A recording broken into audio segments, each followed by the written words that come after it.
Assalomu alaykum. Bugun universal vstavkada qanday kesish to'g'risida video qilmoqchi bo'ldik. Buni sketipeda misolida ko'rsatib o'tamiz. Universal vstavkalar faqat shirina bo'yicha ishlaydi. Shirinasini o'lchaymiz, necha millimetrligini. 30 mm ekan.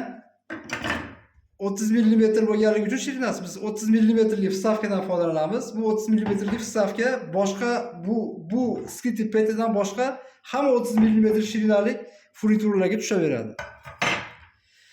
Endi o'lchab olamiz. Qalamda chizib olamiz.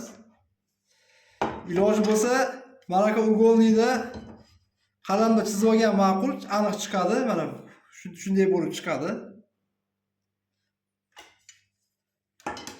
Endi shablonimizning ichki tomonida universal vstavkani kesadigan chiziqchalari bor. Mana bu chiziqcha hamda bu tomonida mana bu chiziqcha. Endi buni kesish uchun shu chiziqchani chizgan chizig'imizga to'g'rilaymiz.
Mana bir tomonni kesib oldik.